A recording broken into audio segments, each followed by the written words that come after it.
Penny Jake, the tribe has spoken. Fuck you, Kevin. Aw, fuck you too, sweetie.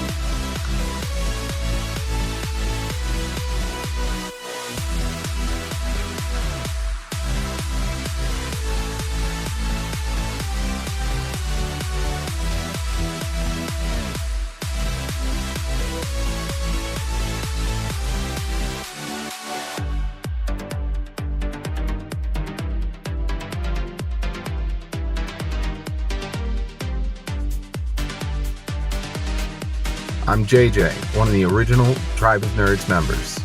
You can catch me on Marvel, Pokemon, and other gaming podcasts. What up? It's Josh, resident superhero nerd, but I also dabble in the occasional super villain as well.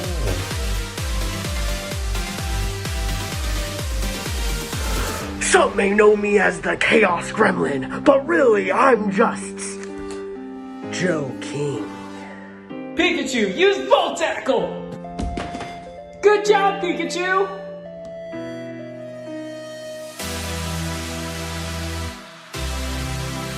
On the Tribe of Nerds. Oh, well. Here's the truth. Didn't see that coming. It's a Locke episode. You're welcome. The greatest character, giving us the best episodes, as always. Shut up. He is not. And now we are united with Christ as we go toward. There's 5 people Amen. at this funeral. You wish to He say sucks. They can't stand being around John Locke. Right. A man named Henrique.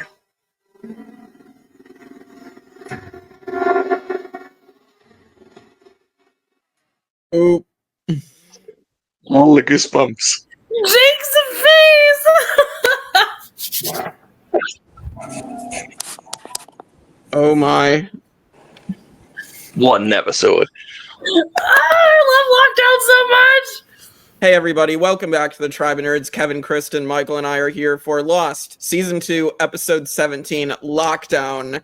A John Locke episode, and pretty crazy with that cliffhanger, or the ending reveal. So I'm excited to talk about everything centered around John Locke and Henry Gale in this episode. I mean, we don't need to be centered around John Locke, but it's fine. No, but It is not fair. Thanking John Locke for the iconic episode of Lost we just got. It is not fair that the worst main character of the show gets the best episodes. Like, he's so not even in his own episodes, he's so annoyingly like easy to manipulate and just like makes the worst choices. But damn it, if his episodes aren't the best episodes. Can you be the worst main character if every episode you have is a 10 out of 10 banger? Because he still sucks. Just because his episodes are good. It's gonna be a bumpy ride. Strap in. We're gonna strap in. We're gonna have another battle of these two. He still sucks. oh boy. Well, Kristin, do you have any fun facts before we jump in? I do. I have quite a few of them, actually. Jake, you mentioned a couple earlier. The oceanic planes were seen twice in this episode to obviously reference the oceanic plane that they were on. Here's a really fun one. The title is a little fun fact for itself. It's titled Lockdown, in reference to Locke being down, not even just both on the island and in his real life. Lockdown! Yes, so there was a fun play on words, if you will. We have the numbers mentioned quite a bit. The cards that we see during the poker game, it was 3, 6, 4, 8, and then a jack. So the 4 and the 8 were there. And Jack was there. Yeah. Jack was there. The safety deposit box was number 1516. 1516. I saw that one, yeah. You do see all the numbers pretty much dispersed out through that little black lit, whatever that was on the back of the door, which we're going to get to. And then this one was a very, like, you have to really be watching for this one. And like I said, for this rewatch, I've been really noticing these numbers. On Henry Gale's license, his address is 815 Walnut Ridge Road. So 815 Walnut Ridge Road. But again, these are ones that, like, I've watched Lost a million times. Like, I've never seen that before in my life, but because I'm specifically looking for numbers, I did notice that one this time. There's one thing that I want to bring up to you, Jake, because all of us made the same mistake. And we're going to give the viewers a little insight if this is their first watch, just like we're about to give you. Because this is a second watch, maybe a third watch that you finally picked this up. Going all the way back to Walkabout, we have Locke on the phone talking to Helen. Yeah. Correct? Did you remember how long he'd said he'd been talking to Helen? I don't recall how long it's been. It's been a while, but yes, it was a very short amount of time. It was a couple of months. This Helen has been a longer time. They are two separate Helens. Oh. Yes. So with that, that is not the Helen that you're seeing on the show. It is a different Helen. And some might even say because of her phone job, she allowed him to call her Helen. So there is a fan view out there that she's not even actually Helen. He just called her Helen in reference to this Helen. Wow. I subscribe to that theory. That's so 100%. wild. This is something we've talked about a few times, whether or not to bring it up, but it's not something you'd ever pick up like first time. Yeah, you won't pick it up until you go back and rewatch it. Yeah, it adds like a whole other layer of tragedy to John that like, yeah, he's calling this. In that call, she says, like, what's the term she uses? Like a client? He's a customer. Like, it's some kind of call service. And it's like, man, your guy just can't let go. My God. He can't let go, which is one of his problems. Like I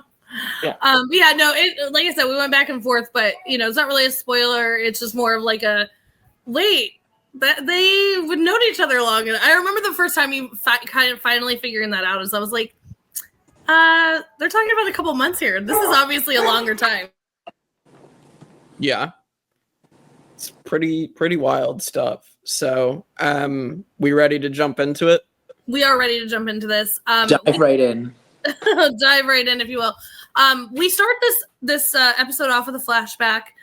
We see that John Locke is being all cutesy. He is planning this beautiful proposal. He's getting the ring out of the sock that he's hidden it in. He's planned this beautiful picnic.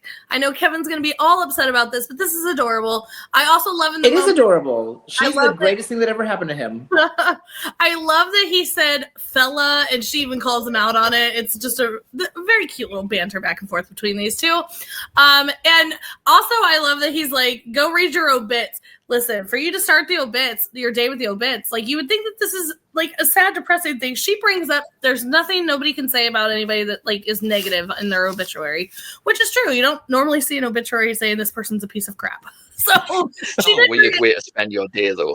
It is a very weird way. It is a very weird way, but she is true in that.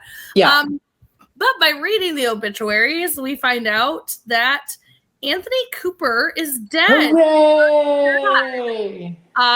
She kind of brings it up to him in a weird way too. She's like, "What's your dad's name?" He's like, "Why? Like, why are we talking about him?" She's like, "Was it Anthony Cooper?" And he's like, "Yeah." She's like, "Well, he's dead." Like, you're reading the obits. Like, spit it out, Helen. Like, come on, girl. But yeah, we do. He wasted your kidney. Now he's dead. Now he's dead.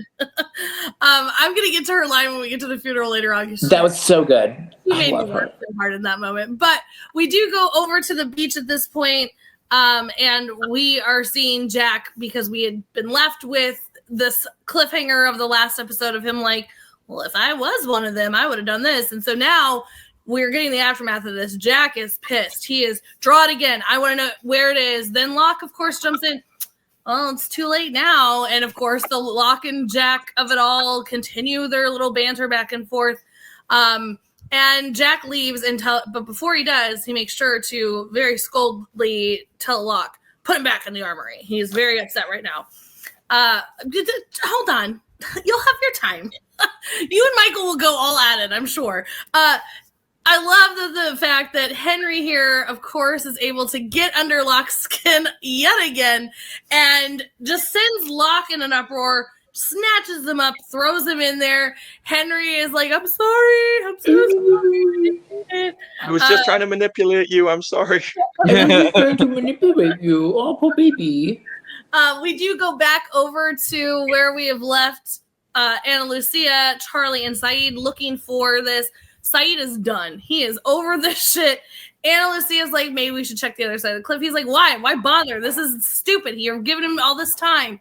And she's like, we have to be sure, like all these things. He's like, no, you promised him. This is why we're out here. This is why he did it. She's like, but he drew the map. So this is them two bantering back and forth. He's yelling at Charlie like his kid that's like in the store not coming. You're like, Charlie, get back over here. And Charlie's like, wait, Saeed, come over here, please. They have found the grave. They have found the grave, and then I honestly love that Ana Lucia is probably like, what about this grave here, Saeed? Like, it's kind of a funny moment that they're sitting there looking at this grave, but Ana Lucia says, how come it's not raining here? And they look up, and there is that good old, big old smiley face balloon. They have found the balloon, and that it seems that Henry has told the truth here. We do see that Jack is being Dr. Jack with his horrible bedside manner as usual. But here we are. It's Jack. It's literally Jack at this point. Very dismissive as usual, but he is at least somewhat caring this time instead of being completely an asshole. Really nice. No. Very dismissive of Kristin just wants to be in on the fight is all. you guys fight enough for all of us. We see Locke is working out. He is riding that bike to freaking Timbuktu because he is so pissed off at Jack and Henry right now that he is riding. But working out in cargo pants, by the way. You and these kids, you're gonna have to let go of the jeans. You're gonna have to let go of all these things. Anyway, I love it. It's very funny to me. I don't know. It is like those people that work out in jeans at the gym, and I'm just like, do you not have any workout clothes, like gym clothes? I don't know. It's just funny to me.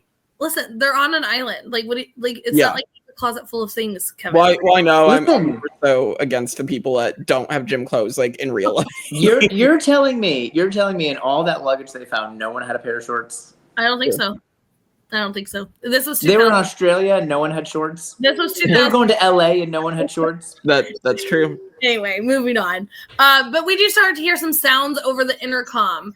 Little things here and there. Locke stops the bike. He turns the music off. He's trying to investigate, wondering what this is. Of course, Henry being Henry. What's going on, John? What? John, are you out there? And so we do get to just kind of like, you're hearing little things, but you're not really understanding. And so we have Locke trying to investigate this, which is going to lead us into our next flashback. So I'm going to stop it there and leave it at our opening. Jake, what are your thoughts about this opening? Yeah, I mean, it's just funny to see John Locke continue to get pissed off about like everything with Jack and having this like little feud and tossing Henry Gale in the back in his cell. Like, it's just very funny to see a pissed off John Locke. And yeah, I mean, as soon as they said Anthony Cooper is dead, I really hoped it was true. But of course, we'll talk about it not being true, unfortunately. But yeah, it was almost just a really good feeling that we got rid of one of the shitty flashback characters. You're like, oh. So, yeah, I guess that's my thoughts on like these couple opening scenes here. I love, there's two lines in this opening section from Henry that is just perfect little needling. I love when Jack's like locking back up in his cage or whatever, and he's shaking his head like, it's like, why do you let him talk to you like that? It's just once again just needling. And then also in the chaos of everything that's going on with the speaker, and he's shouting out and Locke's panicking. He just shouts out through the door, why don't you go get Jack? It's just another little thing of like, Jack would know what to do. Go get him. It is very funny. The way he plays Locke so well. Yeah. It's so funny to watch. I do think, listen, I'm going to be defending Jack because I love Jack in this episode. And Kristin just likes to try to make me mad. So, first of all, when he's frustrated, right? So when he says, lock him back up, he's not like yelling at Locke. He's just like mad. But Henry Gale knows exactly what to do with that. And he's like, well, why do you let him talk to you like that? Like, he wasn't talking to Locke. He was just like storming out and having a temper tantrum because that's what Jack does sometimes. And he did not have horrible bedside manner. He was like, yes, the fever's really gone. He's really okay. He's really okay. So this is not terrible bedside manner. You also hit on Ana Lucia. Like they find the grave, right? And Ana Lucia.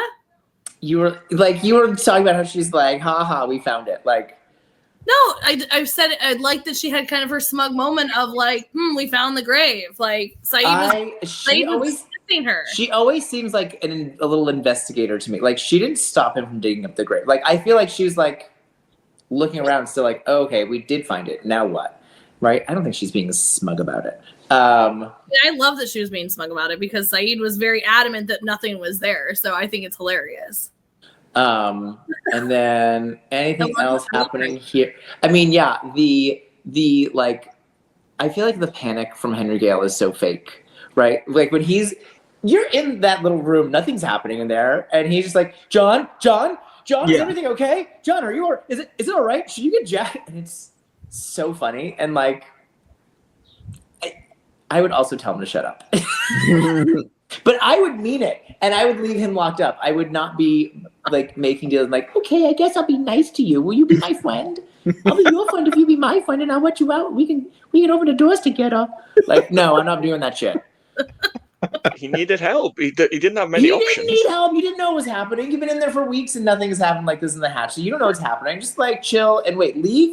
Leave the evil man in the evil man bunker, okay? He's just Henry Gale. He's just Henry Gale. He's just little Henry Gale. And he didn't have time. The button's going to go off. One last little thing on this section. I do love how, like, Saeed just does not give a shit. And he just wants it to be a lie. It's like, he's not even remotely willing to search this area. It's like, we had a look. We couldn't find it. Let's just go. And you can see the annoyance on his face when they at least find the grave. And it's like, oh, damn. That's why I brought it up. The truth. Right. That's what I think up is it's kind of like Ana Lucia's moment to be like, what? I thought there wasn't anything here. And he's just so, it's like her little dig at Saeed. And I just love that because I think he didn't want to come out here to begin with, right? He's convinced that Henry is lying from the get-go. So he didn't even want to walk out there. So here she's like, let's look at the side of the cliff. Let's look over here. And he's like, I don't care. She's like, I put your girlfriend in a grave and now I found the grave. What are you going to do about it, Saeed? Right. Oh my gosh. No, I mean, I think that this is a solid opening because we did get left with the cliffhanger. I love the fact that they did start. I love when there's episodes like that where you have like a cliffhanger and they started immediately where they left off. So I love that we got, I mean, we could have done without the flashback because I could care less about Locke. But I mean, I'm more in it for Katie Sagal because she's killing it. She's supposed to look like so disheveled in the morning, like with her hoodie and stuff, and she still looks gorgeous. Yeah. God, it's so unfair. It's so unfair. So wild. Yeah. And also, how did Locke get Katie Sagal? Just throwing it out there. I don't know. I mean, he looks like Elmer Fudd, honestly. So this is insane. It's he's got a lovely smile. He's got lovely eyes. Listen. I'm sorry, Terry O'Quinn. I defend you all the time. I'm not gonna hate on Terry O'Quinn. We don't hate on Terry. We're hating on John Locke. But she's a 10. Like she's like a 12. Right. Like she's amazing. So like, how does anyone get her? How does anyone? And like, it's because he's so charming. Because they were at their little grief support group and they were like hating on the same losers together. So they bonded. And then he said that he was choosing her over Anthony Cooper. Which we will get to. Yeah. It was not the case. But yes, leading into our next flashback, we do see them at Anthony's funeral. Also, there was a deleted scene here for you guys. I don't know if you guys noticed that they were actually planning the funeral. And the priest was asking about Anthony's life and things like any priest would do, like, what do you want me to bring up? And Locke's like, I don't know anything about him. So, I mean, I'm okay with it being cut because we already knew all this stuff already. So, yeah. But just a fun. Yeah, we get that at the, like, enough of that feeling at the funeral when, like, it's a very generic sermon and it's just the two of them. Right. Yes, right. most definitely. So we do get the funeral. We see two random men just standing off in the distance. And then Locke, listen, this moment, like, this is where you have a moment where you love Locke because he stood up over the casket and says, I forgive you. It's just the most, like, heart-wrenching thing. But as he does that, he looks over and sees the silver car take off. Lots of questions. Who are these two guys? Who are the silver car? But yeah, we mentioned that there's literally nobody at this funeral, which will tell you everything you need to know about Anthony Cooper. Yeah. So with that, we go back to the hatch here where these noises are still going. Henry will not shut up to save his life. And this is where Locke's just completely losing it. Will you shut up? And all the doors start coming down. Locke was smart enough to grab the hammer and slide it under a door to keep it from completely shutting down. But all the doors shut and they are left kind of like, what just happened here? That takes us to the beach where they're now having this beautiful poker game with my man Sawyer. And it's very cute how Jack comes up. He tells Hurley to lay it all down because he's not going to beat Sawyer. He tells Kate she's just in it for fun. She has no idea what she's doing. She's probably playing Go Fish, and they're actually at the poker game. But with that, he entices Jack to sit down and play with him. And he's like, okay, I guess we're going to sit down and play poker, this is going to lead to one of my favorite scenes of Lost, which is going to be in our next segment. But them going back and forth in this poker game is really cute. We go back to the hatch. They have to figure all this out. What just happened? What are we going to do? This is where Locke's like, okay, am I going to let you out? Like, I'm going to need you to help me. And he's like, well, I'm going to need you to help me, help you, all these things. And he, again, Locke is just like Kevin said, sure, I'll do anything for you, Henry. But yeah, it's them. We're going to get there. But we do see them trying to figure out what they're going to be doing here. We have not gotten completely to where Locke has let him out yet, but they are trying to figure out what happened here. Why is this shutting down? What were the noises? All of these things. I'm going to go to this next flashback just because it kind of is going to go all together here. But we see Locke working in this flashback. Jake, did you notice whose house he was at? In the flashback? I do not know if I do. I don't recall, but So you have seen this woman before. She was also in a flashback, but for another character, and she might have been being tortured.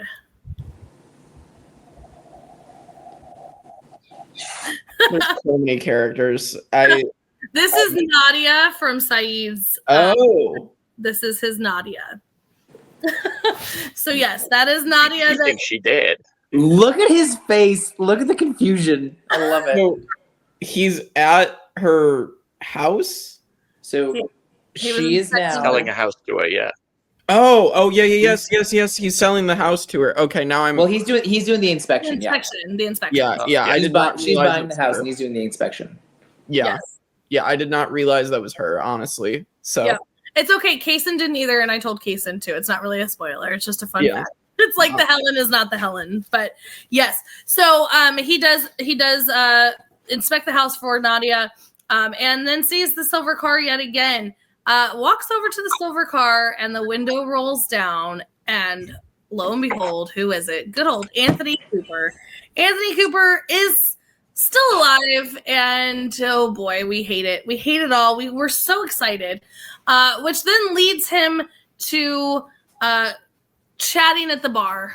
Good old where Kevin brought up, I would not even be going to the bar. But he tells Locke that the people at his funeral, those 2 random men, are the men that are after him because he conned them. I love the line where Locke goes in here, would you steal their liver? Like, it's a moment. But even before he's going into all this, Locke brings up another word. Like, again, you kind of feel for Locke in this moment. He's like, you could have just asked me. You could have just asked me to donate my freaking kidney. You didn't have to steal it. This is a joke. But after all that, Anthony Cooper wants Locke to help him.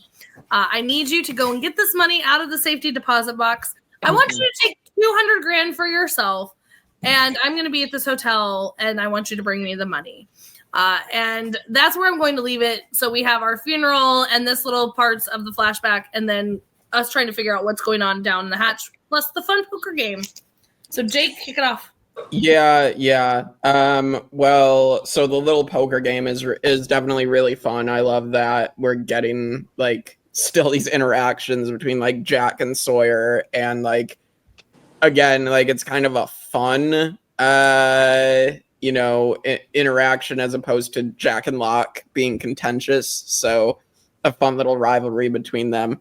Obviously the Anthony Cooper stuff, like all of us were so upset seeing that this man is still alive and kicking, and it just sucks. I immediately knew like some other plot was going to happen that Locke is going to buy into for some stupid reason that because you already know. You already know. Because he wants to be loved by shitty people, apparently. Just like instead of by great people like Helen.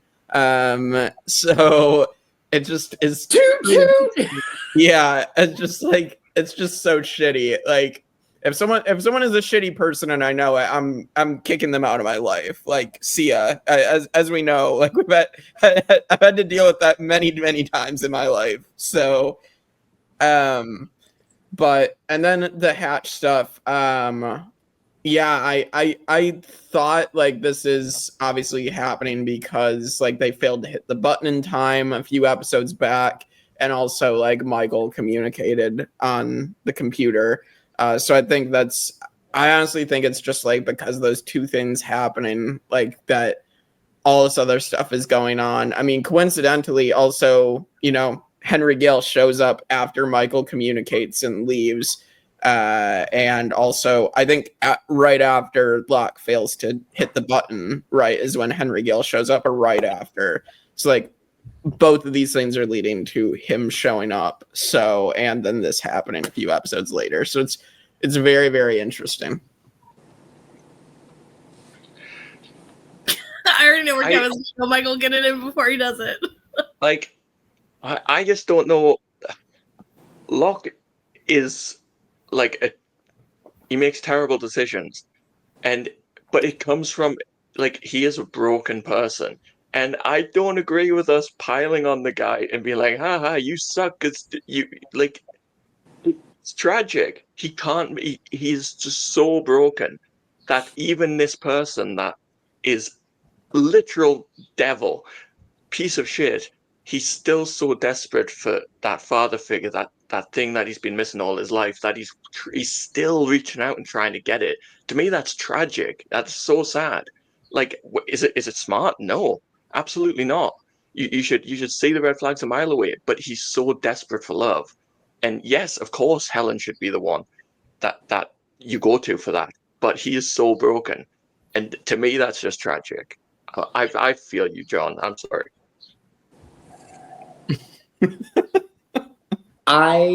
Listen, like, at a certain point, your decisions are your own fault, right? Like for a while in your life, it's how you were raised. But at a certain point, you're an adult now, and you make your own decisions.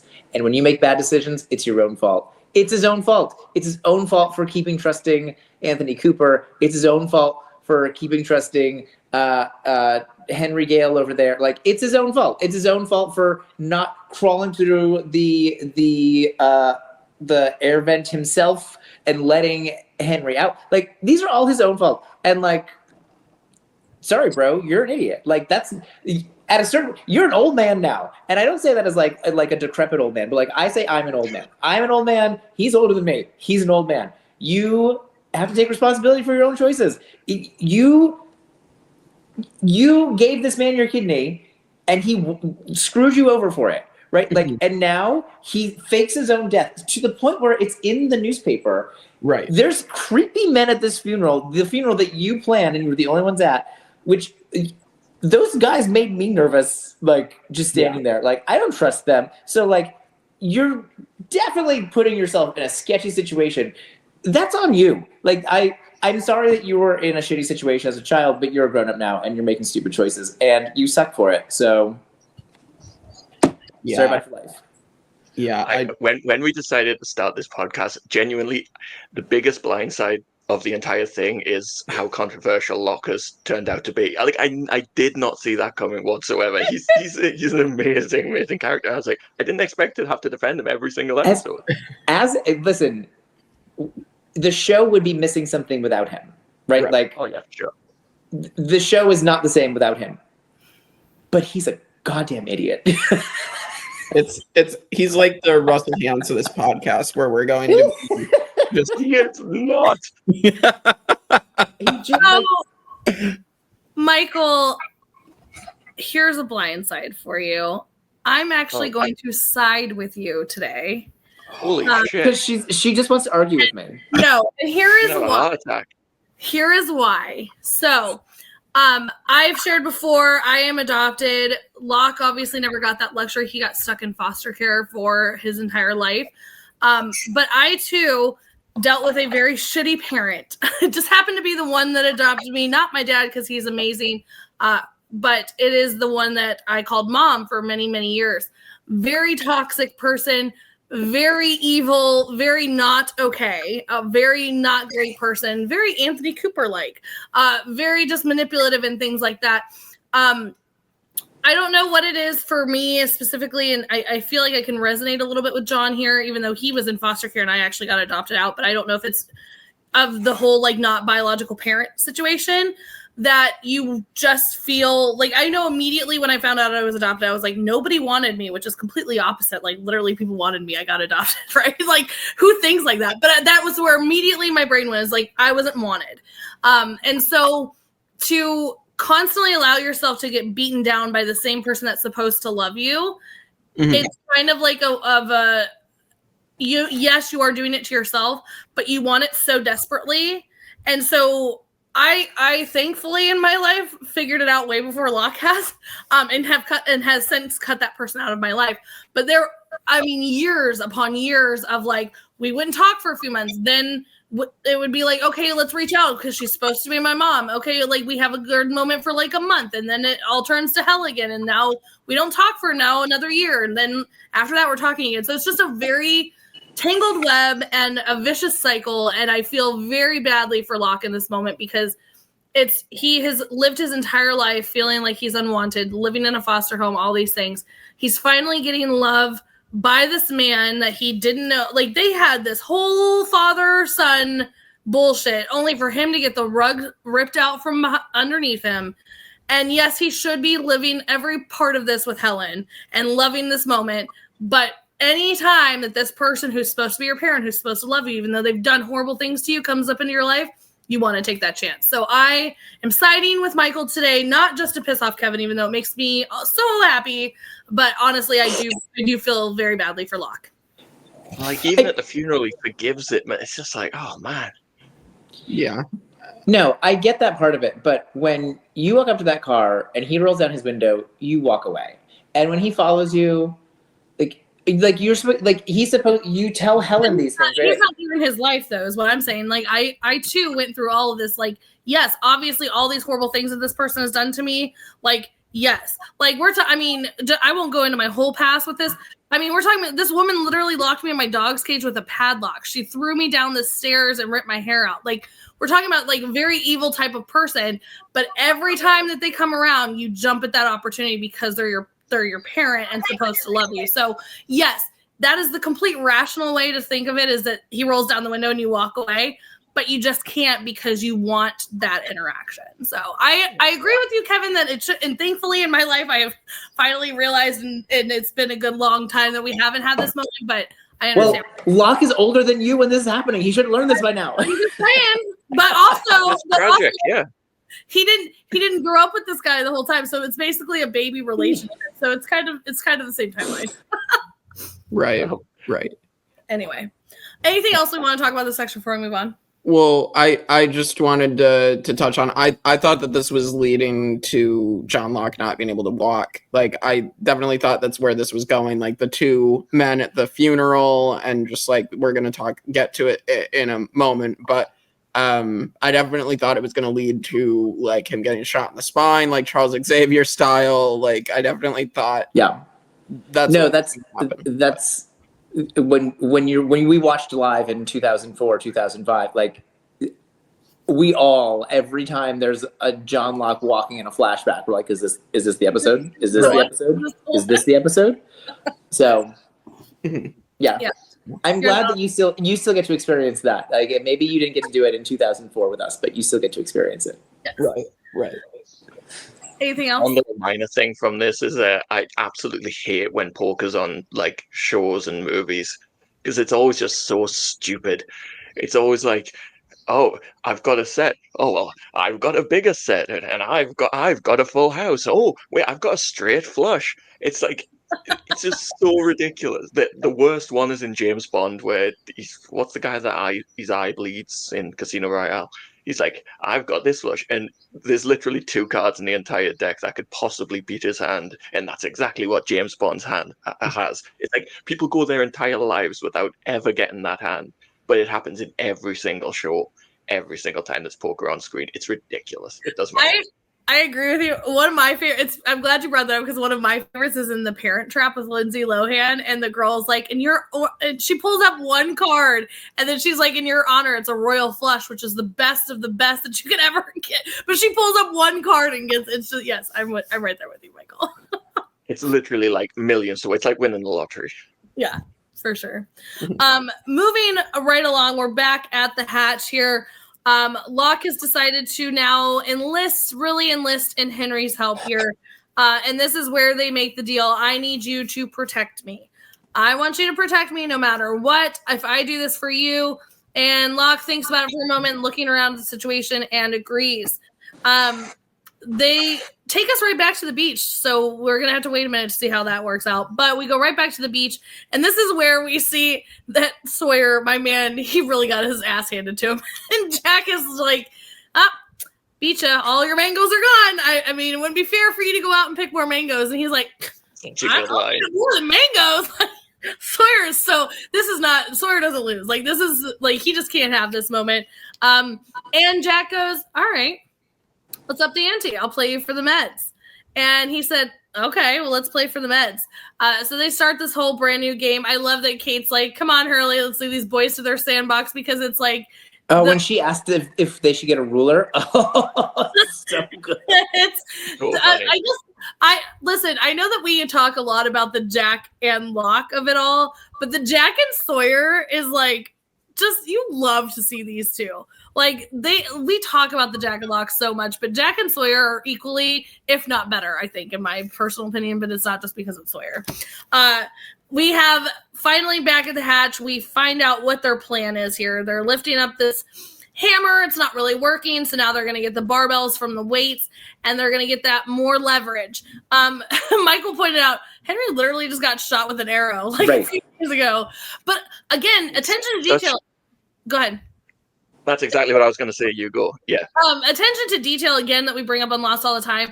They make his arm start bleeding. That the arm of the wound starts bleeding through the gauze and stuff. And because that's what would happen in real life. So Lost always pays attention to those things that a lot of shows might just be like, oh, whatever. It's like, I always love when there's like a pregnant person, like even with Claire, like she didn't come back completely skinny right away. Like they did it like the very next episode. So it was like not great. But a lot of times like pregnant women on shows, like they have the baby and then they're instantly skinny again. It's like, that's not how that happens. That's not how this works. But yeah, so it's just, again, this attention to detail that Lost always puts into every little thing that they do. And so they start to lift up this door. It's very heavy, obviously. And so then they get it to a spot where they can't go anymore. And Locke tells him to get the toolbox. We get this toolbox over here and they place it under to stop the blast door from coming down. Locke immediately, listen, Michael, we can't defend this one. Immediately is like, you know what? Let me just go under these blast doors with this itty bitty like metal toolbox holding this up. And even Henry is like, hey, Locke, wait, he can't even get it out before this blast door comes down, crushing his leg. Where they have to go and get the weights and stop this door. I mean, at least Michael, he didn't go head first. Oh God, that's the one thing I can say. At least because actually it's so funny because when people go under doors like that, they typically go like head first and stuff. So for him to go feet first it's not like a normal thing. Like people typically go under head first. But yeah, I mean, there's no defending that moment. Like, what are you doing? That's a flimsy toolbox, and this is a very heavy door. But yeah, I mean, hey, Locke, go for it. I give you all that. Back to our flashback, we do have him at the safety deposit box. He does get the money out. And he comes back home very excited. Helen, get in your Sunday best. We are going out on the town. We got some money. And we have some visitors. Here. These are the two men from the funeral. They want to ask Locke some questions. They want to know, have you seen your father since he's died? Because you didn't look too broken up at the funeral. I love Katie Seagal in this moment. This reminds me very much of Katie Seagal pretty much in anything, but especially in Sons of Anarchy. Mama Katie Seagal comes out and she's like, you don't know what he did to him. Like, she's like jumping to the defense of her man. She is like not having any of it. And they're like, okay, we'll leave. But what's in the bag? Which we do know that John Locke just got the money out of the safety deposit box. This is not looking good. But Locke's smart. He didn't bring it in with him. It's his work bag with all of his papers. So Locke was very smart in that moment. So let's stop here and talk about this moment of all the blast doors coming down, all that, where we are now leaving Locke to be Locke and leading up to this, where we're going to end in this flashback. So Jake, kick us off. Yeah, well, another thing that ends up lodged in John Locke's leg, because it's been, before it was like the shrapnel of the plane, and then now it's the blast doors. So, really, really interesting. And thankfully he did not go head first. And so... say unthankfully. Well, he's not Anthony Cooper. I would have loved that if it was Anthony Cooper and he went head first and then, but unfortunately. But yeah, then we get the two guys from the funeral. So are these just like people that made a bad deal with Anthony Cooper or made a, he have history with him, or are they like undercover cops? Like, is that something? I take it as that Anthony... I don't think they're undercover cops. Okay. I think Anthony conned their boss, and they're the front men. They're henchmen for another con man. Okay, yeah, because they do look like mafia kind of, more so than like undercover cops. But like, I just was not sure. So I thought that conversation was gonna lead somewhere else entirely. And it could still in the future, so I guess could still happen. But yeah, I do like that that Helen is just like immediately jumping to John's defense. She's doing everything she can to get these guys, like, and I mean, when we walk in and she's like basically being interrogated by these guys, and it kind of, John getting in there kind of gives her more courage to be like, to stand up to these guys, which is pretty cool. But I definitely expected the conversation to go somewhere else. I'm like, when they check his bag, I'm like, oh no, John, you just blew it. And of course he actually is smart and leaves the money in the car instead of bringing the money in. So Locke being smart. Kevin's gonna have a field day. Was he smart or was he lucky? He didn't know they were there. Yeah, he didn't. Although I guess would he have seen like their car outside, or that's maybe. I don't know, but Kevin, give Locke some credit here. For what? Michael, I'm trying. I tried. You're trying. Trying. I just appreciate the backup. I've got you. This just isn't this moment. Give it time. He's lucky. He's not smart. He's lucky that he left that bag somewhere else. Yeah, that's my thoughts on this section. I love the scene between Henry and John, where again Henry just getting in his head, and like John asks the obvious when Henry says, you know, I'm going to need your word that you won't let your people do anything to me. It's like, well, if you're who you say you are, you know, why would you be worried? And I do love his line of, you know, things have happened to them, things that I'm not responsible for, and now they have someone to blame. And at this point, Henry is so convinced that his story is going to hold up. He could not foresee what Saeed's going to do when we get there. So it's just him just getting under Locke's skin, and he knows that everything's going to be fine at this point. And yeah, it's going to blow up in his face. But yeah, I love the way that he manages to get himself in there with John. I love so much that for us as an audience, he throws in random things that make you go, wait, but he's so convincing for us. Like, it's kind of like, you know what I mean? That's a logical thing. Like, they are just looking for somebody to blame. Like, and he's very truthful. We know that they found the balloon. So as an audience member, yeah, it's you want to believe this guy. No, I still never believed him. I never believed it. The entire time I was watching, I was like, that man, no, lock that man up. I don't know what he's doing. I don't know what he's saying. Lock that man up right now. Like, I appreciate when Jack was being nice to him, because like how you treat people is a reflection of you, and Jack was trying to be nice because he wants to be nice to people. I can appreciate that, but no, that man is not getting out. We're not letting him anywhere. No. So I never trusted him, and so like watching him just play Locke like a fiddle, I'm like, God, you idiot.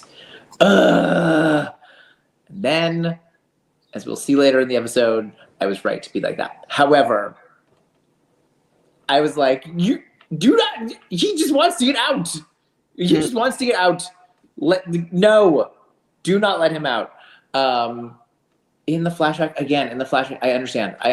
Listen, I understand that Locke's whole thing of he was in the foster care system. He like finally, as a full-grown adult, finds out who his father is. He has this very toxic, difficult relationship with his father.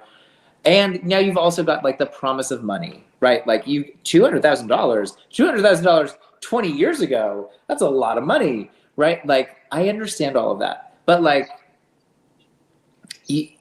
why is he never telling Helen any of it, right? Like, where is Helen gonna think this $200,000 came from? Like, what is your plan here?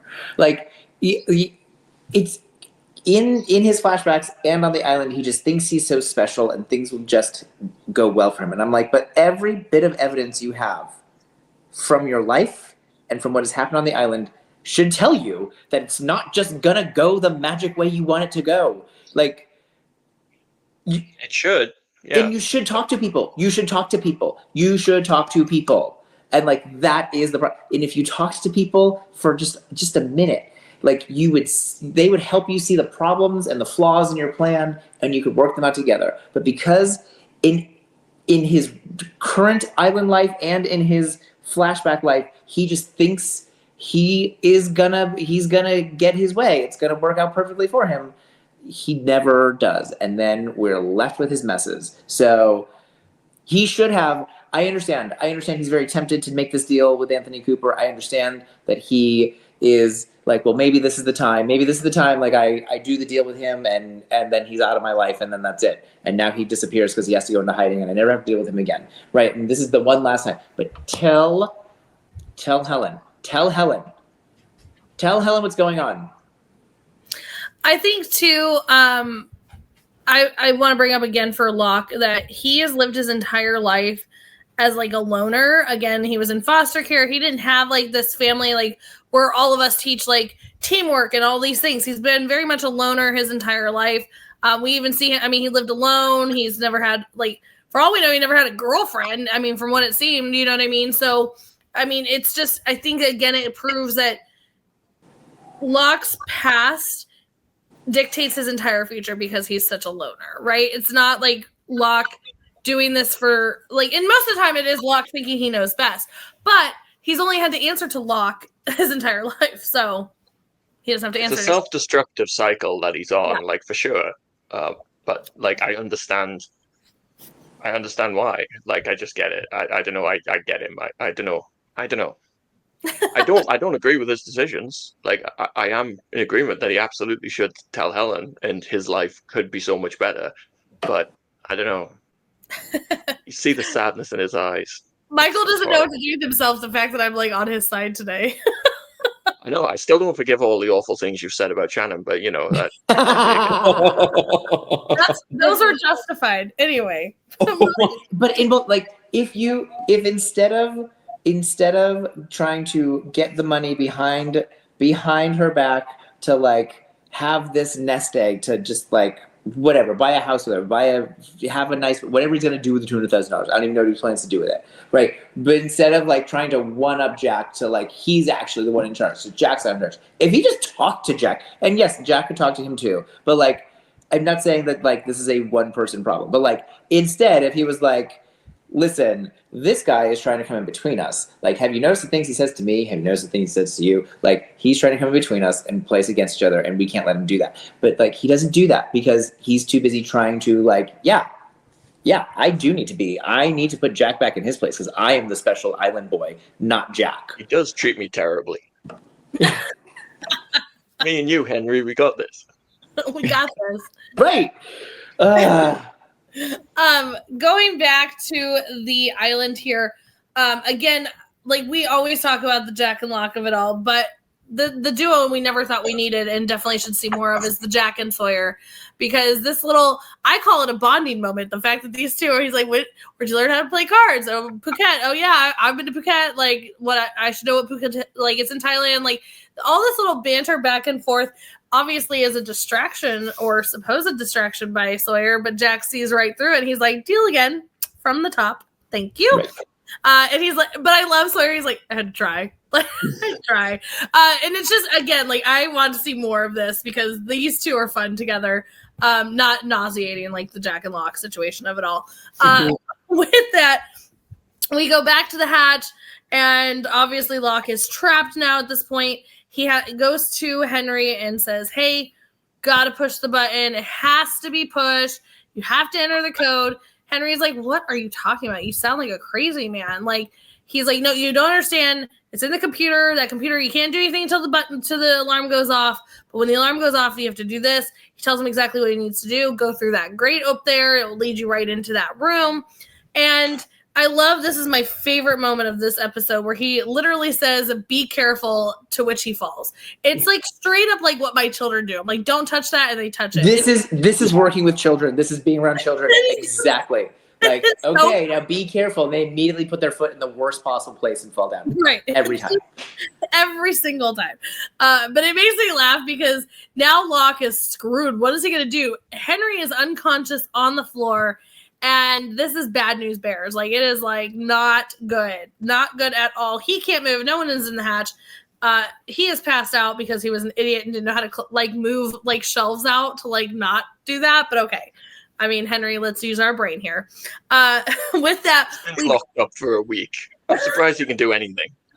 I mean, knowing what we know, a part of me thinks, he did this on purpose. He knocked himself out. Yeah, knocked myself out. Like, I don't think he meant to knock himself out, but I think he was like, oh no, I can't do it. We do go back to the beach, and we see that this poker game is ending, and Sawyer thinks he has this one. He is all proud of himself and lays it down. And this is where Michael was talking about. He had the queens and Jack has the kings. Of course, that's how it works in poker. But with that, he wins. And Sawyer is like, damn it. Like his favorite line, "Son of a bitch." But with that, Jack starts to walk off, and he's like, "I'll get the meds later. I got to go back to the hatch. See you later." Sawyer brings up a good point, and Jake, you actually said it when we were watching the episode. And Sawyer says, "When I asked you what the stakes were, why didn't you bring up the guns?" Right. Jack just very cleverly says, "When I want the guns, I'll get the guns," and walks away. Again, you know Sawyer's pet. Sawyer's like, we don't need the ruler. We already know who's bigger. Jack. Absolutely not. Absolutely not. That was. Absolutely Come on not. now. Absolutely not. I'm agreeing with Michael on this one. Yeah, I'm also agreeing with Michael. So all I need to do was talk about Jack's dick, apparently, and everyone's on my side. I should have figured this out episodes ago. Well, we now know who wins the dick measuring contest. That is inaccurate. Sawyer, I can confirm that it's bigger. Your dreams are not reality.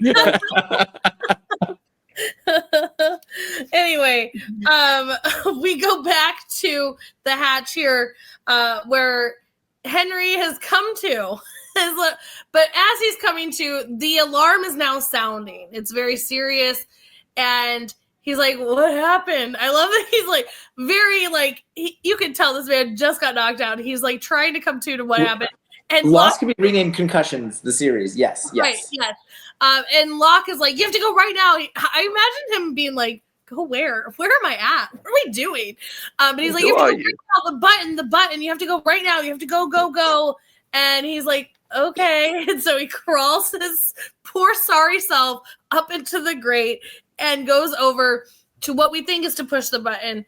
Locke is hearing this alarm starting to get louder and louder and louder, and it's getting serious that he's not pushing. He's yelling for Henry. Henry, what are you doing, Henry? Are you pushing the Henry? And then all of a sudden, we are left with this ticking time bomb to take us over to our flashback. Who does that? Lost does it. We would need to know, is the button being pushed? What's happening? But no, they're like, this is a perfect time for a flashback. And that's what they do. I obviously knew that the blast door map was coming, and I was so annoyed when that flashback hit. I was like, no, I want them to see the blast door map. I know. I love it. I'm like, that's kind of what I would leave with our viewers if they're watching this. I was like, I'm going to tell you. No, just kidding. There's a flashback. Because if you didn't watch the episode, that's exactly what happened. Yeah. But in this flashback, it's actually a really sad flashback. This is a very gut-wrenching flashback. We do see that Locke takes the money to Anthony Cooper. They do meet up. He comes into the room. They have a little chat as he's grabbing all the money. He sets the money that he's promised Locke on the table. He asks about Helen, and he goes, "I'm going to marry her," and all these things. Like, he's talking about how much he loves her, and he's like, "Well, good for you. Thanks for the money. Peace out." He also mentioned, I love this moment too, because we see Locke leave at this moment, but he mentions, like, if you don't take it, the maid's going to get a nice tip. Can you imagine this maid walking into this money? Like, because we know that he left. So, like, can you imagine this maid? I also do think, because Anthony Cooper was still up in this room, that he probably snatched that money back up after Locke left. But anyway, Anthony says, "Okay, see you later, John. Bye." Opens the door, and Helen is there. Helen is there. She has found him. She's like, "You lied to me." Locke is... Poor Locke's face. He was all like, "Okay, we're good. I don't ever have to see this guy again. I've got some great money." And then to see Helen at the door, he's like, I don't know what to tell you. So she takes off. She's done. She's leaving. He chases after her. Helen, I'm so sorry. She's like, "You lied to me. You lied to me, John. You need his love more than you need mine." And it's just good for Helen. It's a very devastating thing. He's like, "No, you don't understand. This is for me to be done." And he gets down on the one knee and proposes. This is not the time or the place. Yeah, this is not the time or the place. Desperate. It's so desperate. He knew that it's not the time or the place. He had the time and place ready. He had that picnic plan, but he knows that this is his last moment. She's leaving. She's done. She told him this when she threw the keys over the gate. Like, he knows that this is it. This is bad.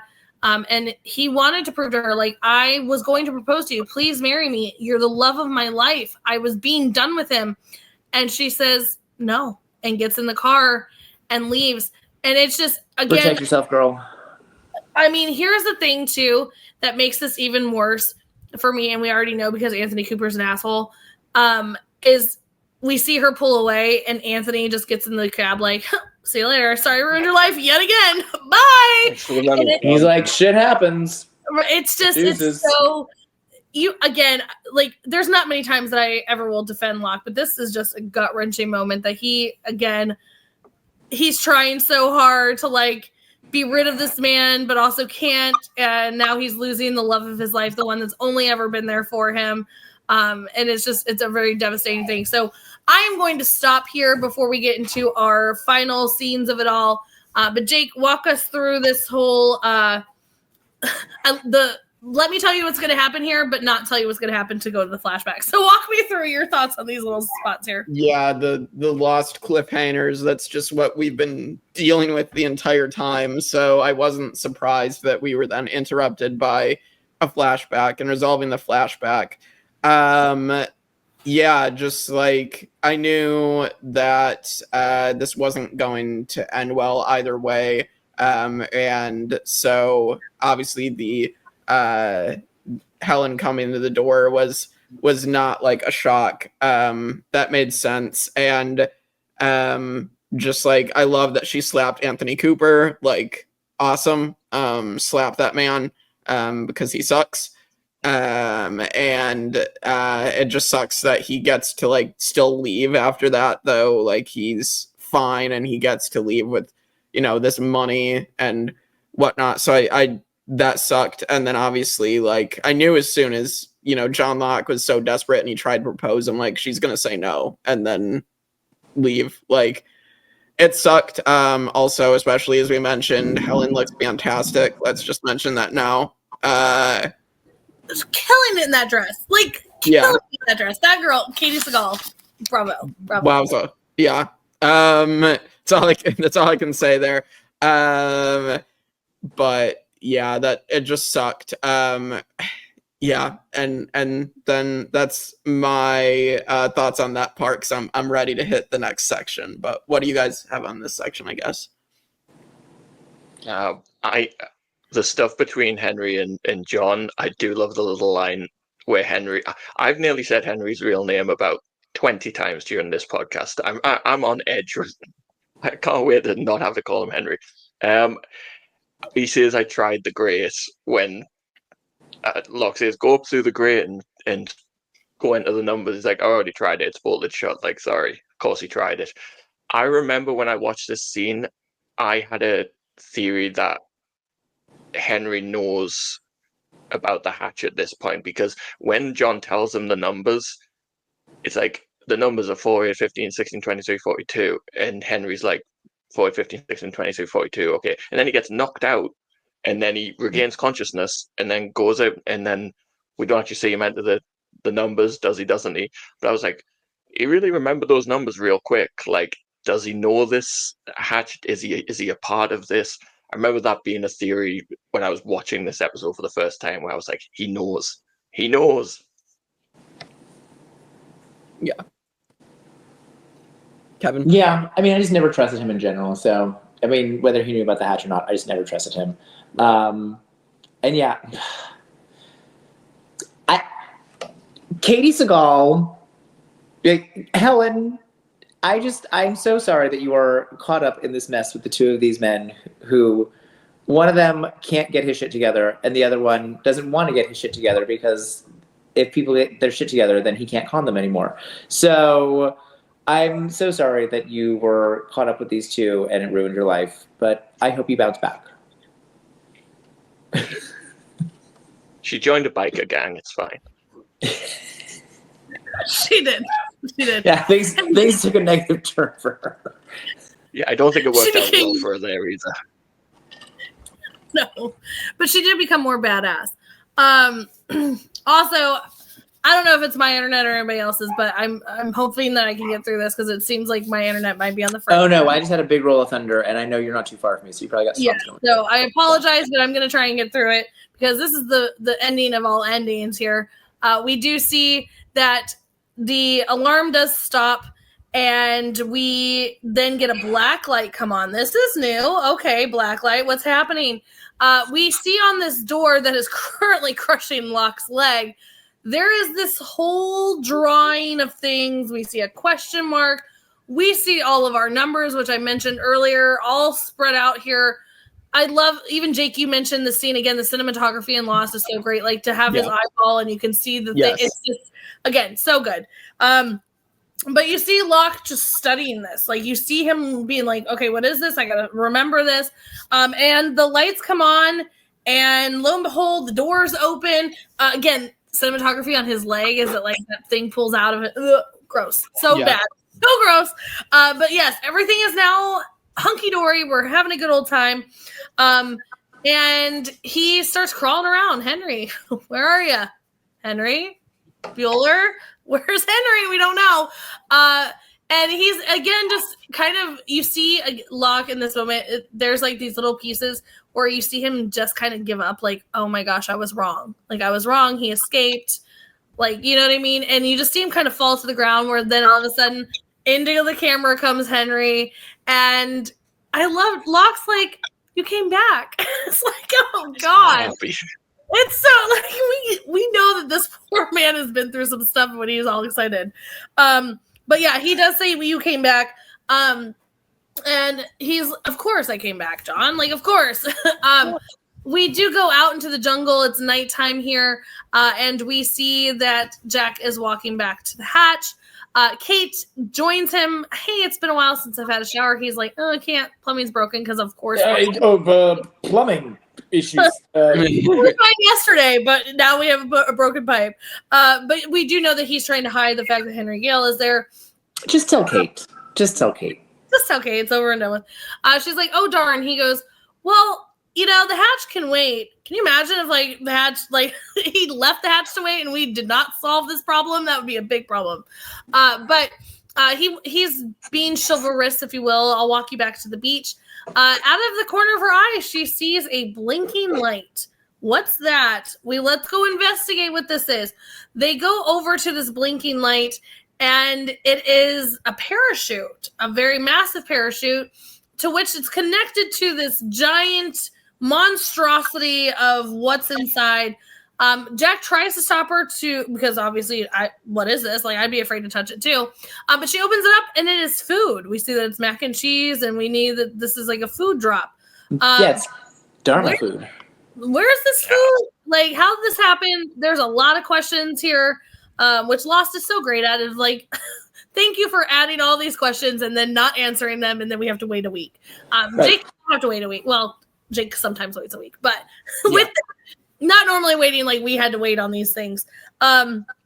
We go back to, or no, I'm sorry, we don't go back. We're still at the food.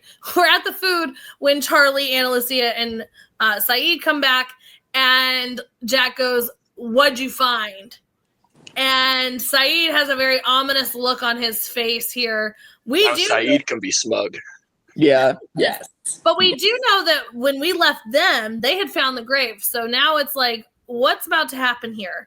It almost, again, they leave it where Saeed's face is so ominous that it could go one of two ways here, of him being like, sadly I was wrong, because like I guess I was wrong and this guy is who he says he is. But he also has the face where it could be like, I got something to tell you. And so I love that it kind of like left us open to we don't know, right? With that, we see us back in the hatch. Henry is helping Locke up. And he's just so grateful that Henry's still there again. It's so sad. It's so sad.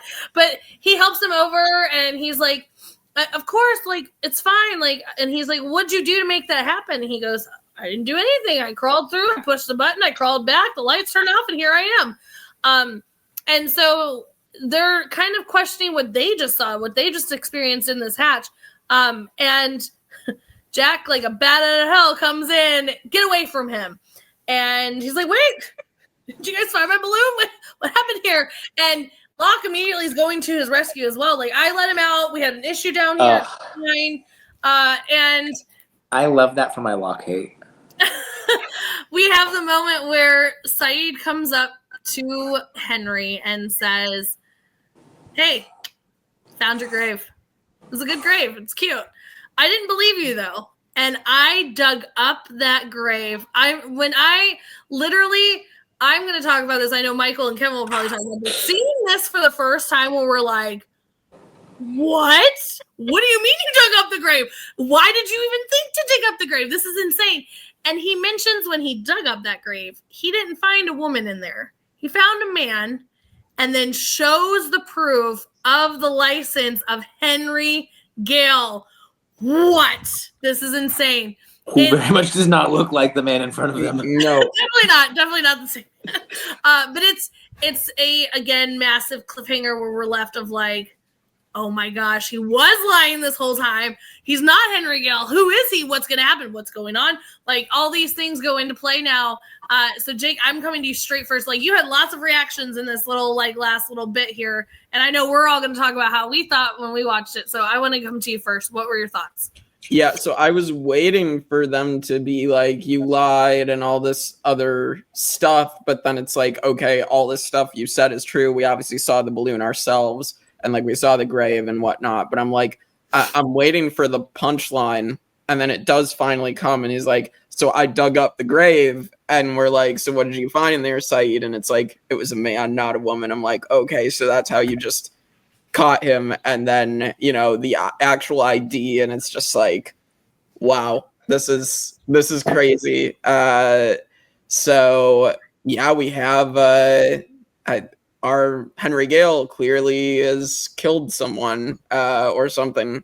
So then tried to cover it up and pretend that it was his wife. And I'm very interested next episode how they're gonna, you know, resolve this, or how they're gonna continue this. So like, they know this guy is like a psychopath of some sort, and how this guy's character is going to change next episode now that he can't play like this fearful, erratic like character that he's been playing for like the last 5 episodes. So this is a wild last 10 minutes, because it's not just a 1-2 punch, it's a 1-2-3 punch. We have 3 major things that like we can need to discuss in this last little section. We have the blast door map, which when I first I speak for the entire fandom, when this happened, it was like obsession. People getting screenshots of it, like examining every single last detail of that. I had a poster of it on my wall, like a loser. We also have. I had that poster too, so I'm a loser. Yeah, the pallet drop. It's like all this food has been dropped off, and then we have the Henry Gale reveal to cap it all off. It's like in 10 minutes you have 3 things where it's like, what is happening? Major things, yeah. Yeah. I know, as I remember watching this, because I was in college, I would watch it with my roommate, and like glued to the TV, and the map was like, hold on, like bring it back. What else was there? And then the pallet drop was like what? So did that come with the blast? Like what's happening? And then like my mind was going. So like I remember in that like brief second thinking like, oh, he dug up the grave and found out that like he killed his wife. That like he shot her in the head. So that it's not like she was sick. Like I was like just like trying to guess anything. And then they pulled out the wallet, and or the ID, and I was like, no! So good. It was like so much fun to be watching. Yeah. And you know, everyone else was watching and having the same experience. It was so great.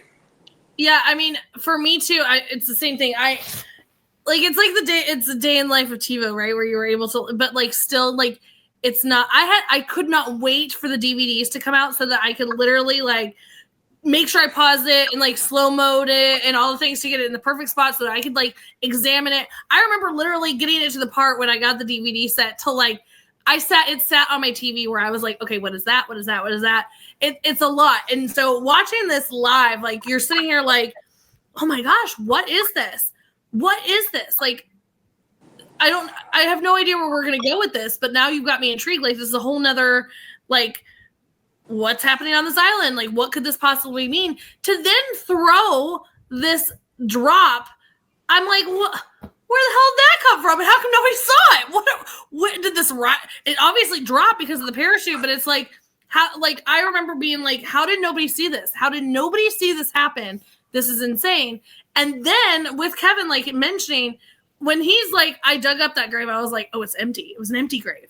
And then it was like, no, there was not a woman and there was a man. I was like, wait, what? And then to pull out the wallet, I was like, oh, it's like, yeah. All the feels like, and it's so fun to watching this again because we've mentioned this before that Lost is just one of those shows that is still good 20 plus years later. Yeah. And watching it like just recently, because I watched it with Kaysen, but watching it with you, Jake, too, it's like you are kind of living this for the first time again, even through people like you're watching it and it's still so good that you're like, oh my God, like this is so good. But watching it with people that have never seen it, to watch you guys and be able to kind of relive those moments that we got to live through. It's again, I love this. Like that brings me so much joy. And I know that probably for Michael and Kevin too, like we couldn't wait. Like we're like, it's the day of the lockdown. Like we're all like texting, you know, we're so excited, like giddy school kids. We were real excited about it in the spoiler shot. Yeah. So it's just, I think for all of us, it's like so fun to be able to relive all the confusion, the joy, the excitement through you and like for new viewers. So I'm so glad that we are doing this podcast. I know Michael said it before, you know, Kevin said it before, I've said it. Yeah. This podcast like gives me so much joy to like see a first time watcher going through it again. So I hope everybody's enjoying it as much as I do, but this is like one of those where you're like, yeah, just everything like this reveal, the UV bulb as well. I wanted to mention that too. Like it's just crazy, but I am so glad we're doing this. Like that Kristin convinced me to do this, that this was the right thing to tackle on the channel and have people enjoy it. I'm enjoying it as much as they are, and kind of you know, just getting into something new and having that experience that I honestly haven't had this kind of experience in a while. I think since I started watching all the Survivor seasons for the first time, really, this is kind of that experience for me again. So yeah, well, that is Lockdown. Amazing episode. Can't wait to do rankings on this one. But ranking, let's do favorite and least favorite character. Jake, kick us off. All right, favorite. So I'm between Jack. I'm actually considering Helen as well. So I'm between those two. You know, just to be interesting, I'll go with Helen. I think Helen is really, really good in this episode. And like super good for her to like, John Locke has literally lied to her, but she also recognizes that like Anthony Cooper is a shitty person too. So like, yeah, I'm gonna her pick slapping him in the face. Yes. Great.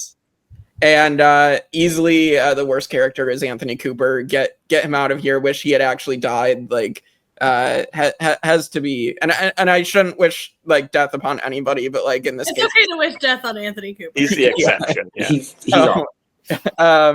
But yeah, just like that, I think that's pretty easy to pick Anthony Cooper as the worst character. Yeah, shout out to Henry Gale because he's amazing. Not the body in the grave. Not the dead guy in the grave. Yeah. Rest in peace, real Henry Gale. But yeah, the category is best character of the episode, and the best character of the episode is John Locke. John Locke is amazing. He is just incredible. He just is. He's an incredible character, and he carries this episode. Yes, he makes mistakes. Yes, he has terrible decisions, but the episode rests on John Locke's shoulders, and Terry O'Quinn carries the episode. John Locke, and Anthony Cooper sucks. He can be least. What? Did I break him? He's the best character of the episode. Doesn't mean the smartest character of the episode. Doesn't mean the most likable character of the episode. He's the best character. I'm just looking around for where the fuck you pulled that out of, because what? Well, while Kevin pulls himself together, I'm gonna go with my least favorite character, which was the Henry Gale in the grave. because he ruined everything for the other Henry Gale. No, I'm just kidding. It's Anthony Cooper. And as much as I would love to make my favorite character Sawyer, my favorite character of this episode is John Locke. You're completely breaking Kevin right now. He's the best character in the episode. I don't know what you're so shocked about. It's actually a favorite and least favorite. No, my favorite is Jack. It was between Jack and Helen. My favorite is Jack. The way he plays Sawyer and beats him in poker is hilarious. And the way he's just like, no, I'll get the medication later, and I'll get the guns when I feel like it. Love it. And my least favorite is John fucking Locke. He's so goddamn annoying. Like, oh my God, for once in your life, just learn that you don't already know everything. Ugh. Least favorite. But like this is a showcase of all the reasons why I can't stand him. Damn. Oh boy. Yeah, subscribe and let us know your thoughts of why you think John Locke is the best or the worst. Team Kevin or Team Michael and Kristin. Never thought that would have been in the same category. Team Michael and Kristin. Never thought it would have happened. I know, right? Who would have thought? He's just. I'll be back on the train. I'll be back on the train soon enough. I just have a pit stop. Unbearable, this man. I had to meet Michael at a bar in the UK. If I was stranded on an island after a plane crash, wearing dirty jeans, running through the jungle, like swimming in some like boxer briefs that I found in someone's luggage, and eating papayas every day, and I had to deal with this motherfucker just like thinking he's the greatest man who ever lived and he knows everything and he's sending people off to die in more plane crashes, I would lose my goddamn shit daily. I would see him coming and I would walk the other way, and when people would be like, what do you have against John Locke? He's just such a nice guy. I'd be like, fuck John Locke. And you guys are like, he's the best character. I am losing my mind.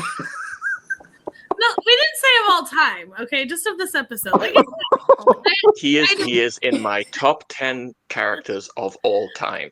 I will be back on He is one of the top 10 greatest TV characters of all time. 100%. He's in my top 10. I will be back on the train shortly, but I had to stop off at the pub in England here with my good friend Michael, and now I'll be back shortly. Okay, I just need a little beer. We have to reset, Kevin. Let's do rankings. All right, Michael, where do we sit with the episodes?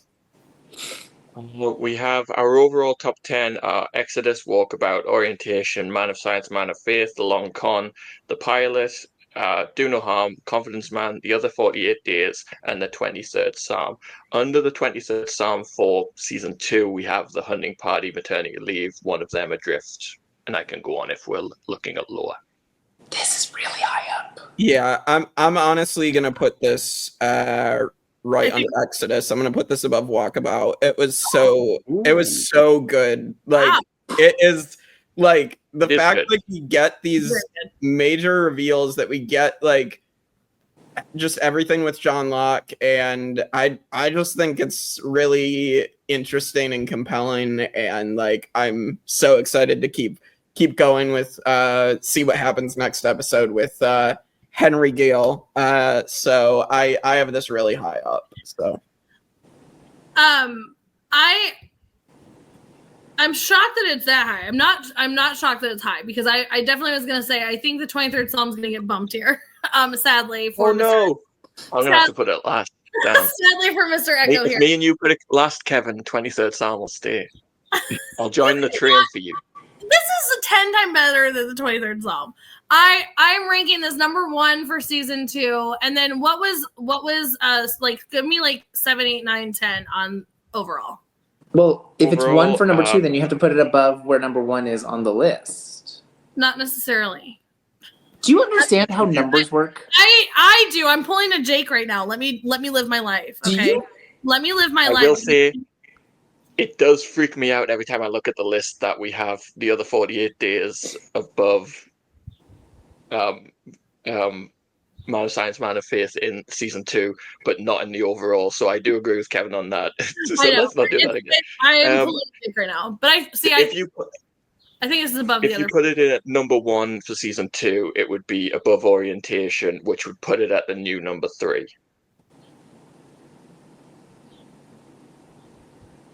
Overall. Yeah, I mean, I would have never thought to put it that high, but sure, I'll go with it. Yeah. Below that is Man of Science, Man of Faith, then the long con, the pilot. See, I love the long con too so much. So I mean, but this is just there's so much to happen. We got so many the last 10 minutes itself is like the whole you know what I mean? Like there's so much there. I'm gonna stick with where I'm at. Yeah. Season 2, it's definitely a top 5 episode, and overall, I think it's a top 2 episode. So, the sheer excitement that I remember having watching this, like that alone puts it so high. I just remember watching this thing that like they one up themselves. They managed to do it. Even more hooked. I'm asking to be reeled in at this point. So yeah, I would number 1 for the season. I would See, put now it you're trying to not put it where it's No, listed. I'm trying to decide if I would put it above or below Walkabout. I think I put it above Walkabout. So I agree it's the best episode of the season so far. I think I'd put it just below Walkabout and above Orientation, so I'd put it at the new number 3. That's where I had it, right? Yeah. So, but then Jake had it number. Me and 1. Jake had it as number 2. You two had it as number 3. All right, we're gonna have to reach out to Greg to final decision. Yeah, Kevin, rock paper scissors shoot. No, we'll get Greg. We'll get Greg to. To tie break it if it goes to number 2 or number 3. Greg and I normally are on the same page, so I'm pretty sure we're coming out on top here, Michael. Greg puts it last, then we don't know what to do. Well, if he puts it last, then it goes down to number 3. That's as far down. For sure. Well, fun times. Good old lockdown. Yeah, you can check in the comments where it ended up going. I'll put Greg's thoughts in there when the episode goes up. Cool. All right, well, that's Lockdown. So I'll let you guys get to your spoiler thoughts. I'm sorry, spoiler thoughts. Spoiler free for me. We'll see you next time to see what happens with Henry Gale on the Tribe of Nerds. Somebody fuck John Locke. I can't. Ellen did.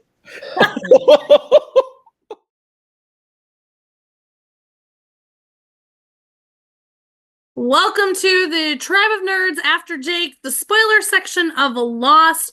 We just had an amazing episode, but if you've not seen Lost in its entirety, get out. Get out now. Leave a like, leave a comment, leave a happy birthday comment to Greg, and then get out of here. Yeah, time to go because we spoil everything in its entirety. That's been enough time, so it's on you now. Lockdown, guys. I know all of us have been waiting. We were in our spoiler section like, it's lockdown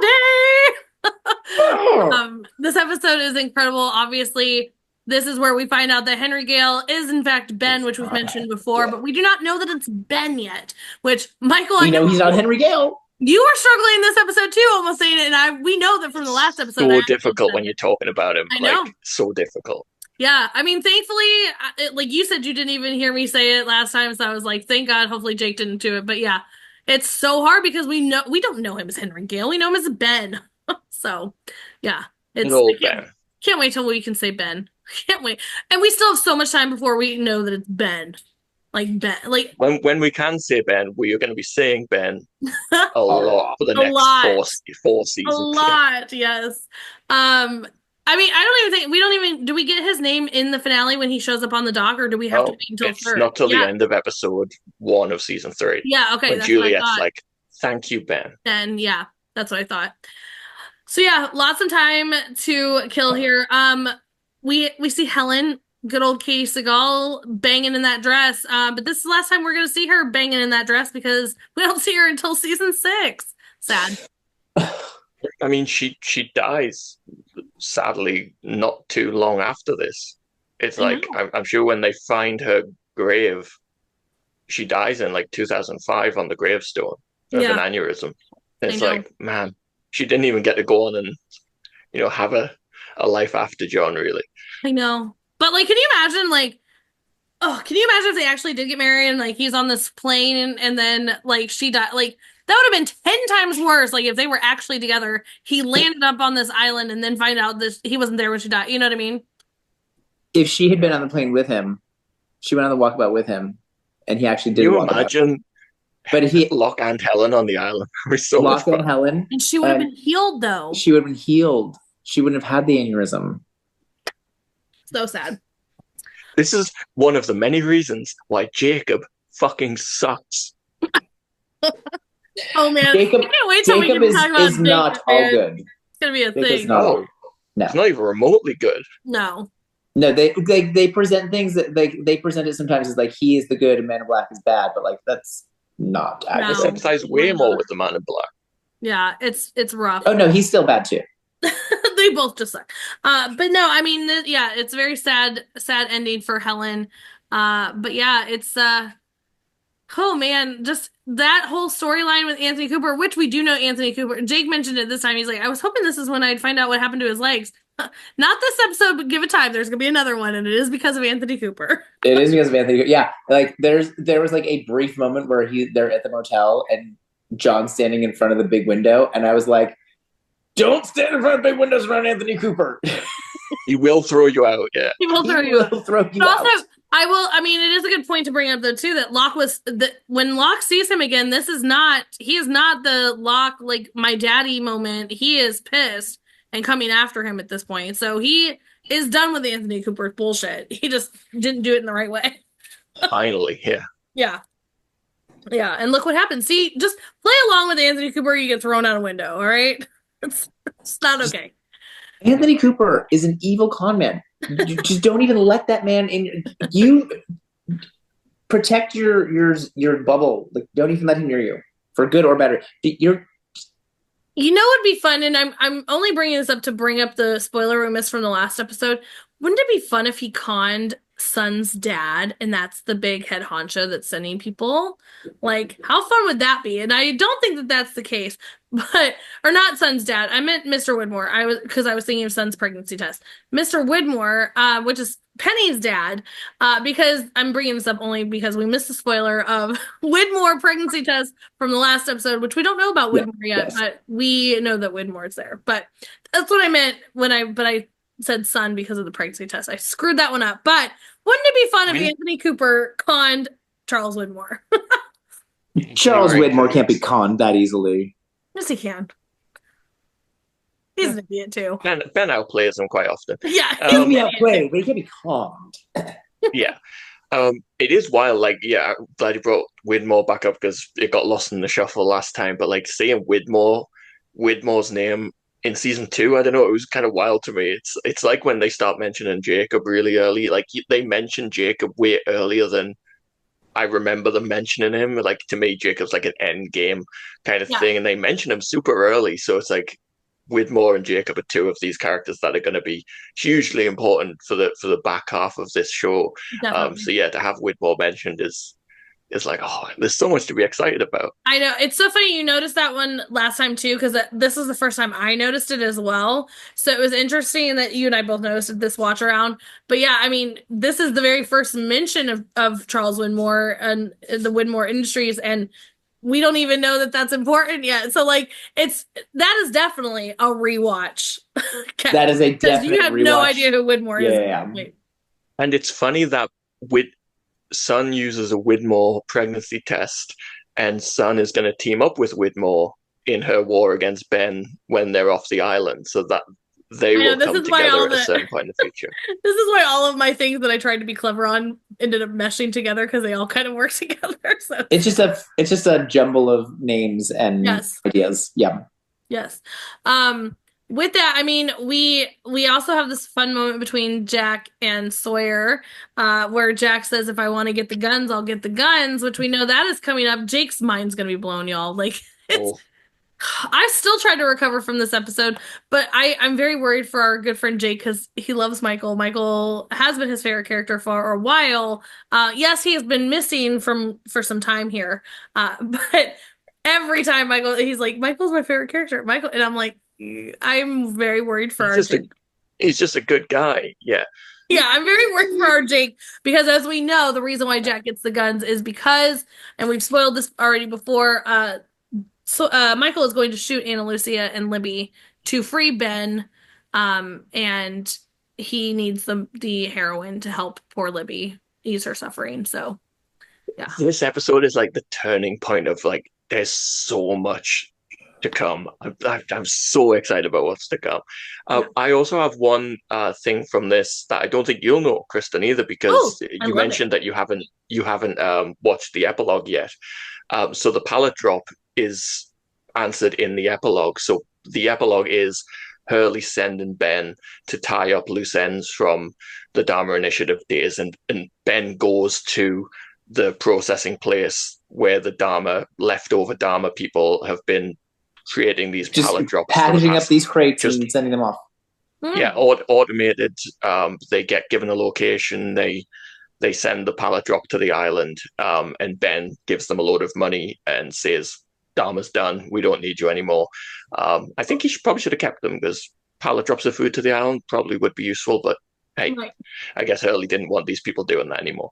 Yeah, I mean, honestly, yeah, I've not yet watched it. I kind of was going to watch it, like, back when you guys brought it up last time. I was, like, watching it, but I was like, let me get through the watch again first, like, with Jake, because, I don't want to spoil some shit accidentally. Yeah, we can watch it together with you and Jake. Yeah, it'll be our first time together.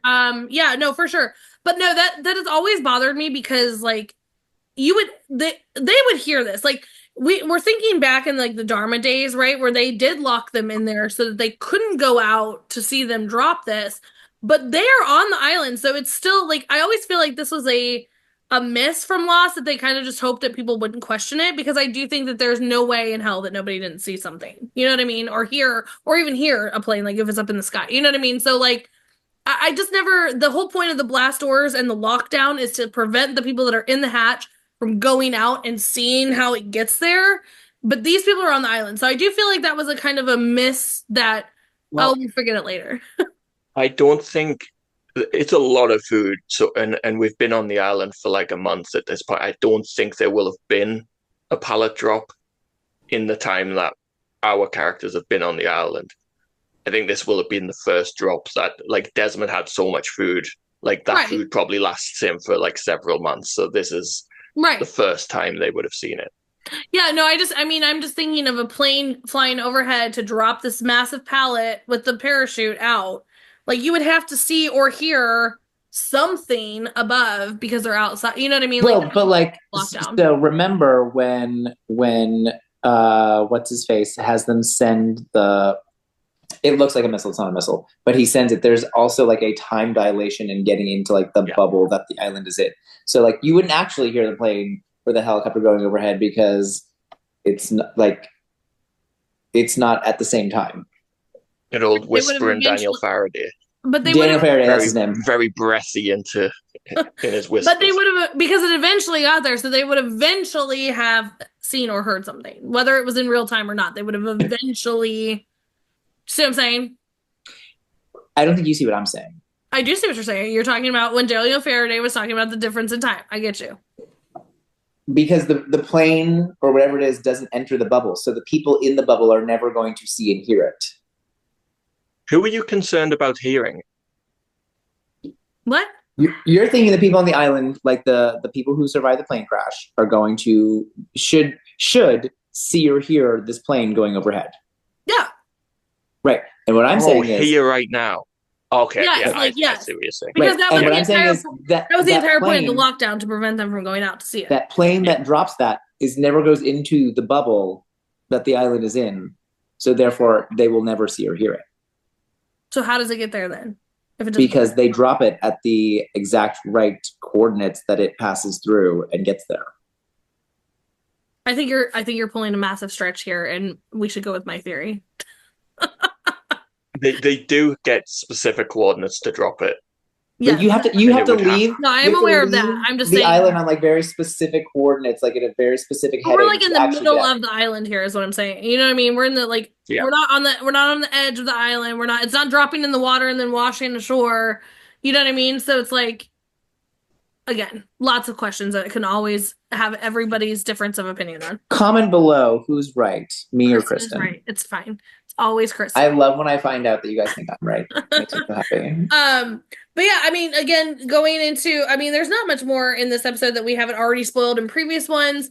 The big things again are we're going to get Ben, who's not Ben. We know that he's not Henry Gale, which we found out today, but we will not find out that's his name, but we're going to get more into him. He is going to escape. Well, not escape, but he's going to be let out by Michael, which is when poor Libby and Anna Lucia die. The one thing that we did want to mention, though, is Libby is going to get a connection to Hurley that you always wonder if Libby knew, but didn't.